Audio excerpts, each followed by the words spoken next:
बिहार में जो 40 लोकसभा सीटों का परिणाम आया है उसके बाद सब लोग ये कह रहे हैं कि तेजस्वी यादव की चुनावी सभाओं में जो भीड़ आती थी वो शायद वोट में कन्वर्ट नहीं हो पाई, इसलिए उनका पूरा महागठबंधन मात्र 9 सीटों पर और आरजेडी 4 सीटों पर सिमट कर रह गई। लेकिन जो चुनावी आंकड़े हैं वो कुछ और बता रहे हैं। इस बार के 2024 लोकसभा चुनाव के परिणाम के बाद जो आंकड़े आए हैं उसके अनुसार बिहार में जो 3 राजनीतिक दल, जनता दल यूनाइटेड, राष्ट्रीय जनता दल और बीजेपी, जिसके पास दुहाई के आंकड़ों का वोट प्रतिशत है,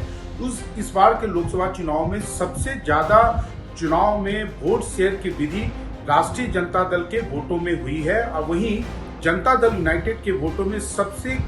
अधिक में कमी आई है और साथ ही साथ बीजेपी के भी वोट शेयर में कमी आई है, जिसका परिणाम ये रहा कि पिछले बार जो एनडीए का गठबंधन था जो 40 में से 39 सीटें जीतने में कामयाब हुई थी, इस बार मात्र 30 सीटों पर ही उसे संतोष करना पड़ा। इन आंकड़ों के अनुसार जहां आरजेडी का वोट प्रतिशत जो है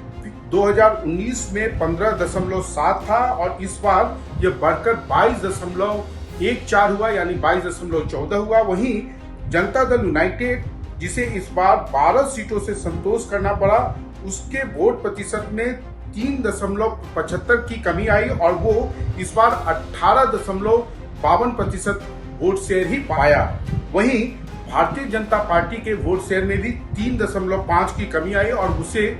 20.5% वोट से ही इस बार संतोष करना पड़ा है। हालांकि लोक जनशक्ति पार्टी के भी जिसके पिछले बार के 6 के मुकाबले इस बार 5 उम्मीदवार थे, इस बार पिछले बार उनको 8% का वोट शेयर मिला था और इस बार 6.5% वोट शेयर ही मिला। हालांकि उनके 5 के 5 उम्मीदवार जीतने में कामयाब रहे और उसके तुलना में महागठबंधन के जो एक और घटक थे कांग्रेस पार्टी, जिसके 3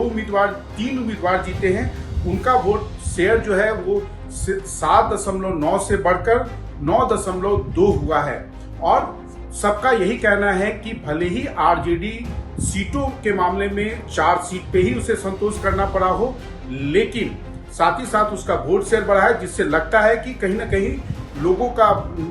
तेजस्वी यादव अपनी ओर जो है वो एनडीए के परंपरागत वोटरों को अपनी ओर खींचने में कामयाब रहे हैं। वहीं एनडीए का कहना है कि इस बार बहुत सारे उनके स्थानीय उम्मीदवार जो थे काफी अनपॉपुलर थे, उनके खिलाफ एंटी इनकम्बेंसी थी, जिसका खामियाजा उन्हें उठाना पड़ा। और अगर आप सभी तीनों दलों को देखें तो आरजेडी एकमात्र पार्टी है जो 23 सीटों पर लड़ रही थी, जबकि बीजेपी 17 और जनता दल यूनाइटेड 16 सीटों पर चुनाव लड़ रही थी।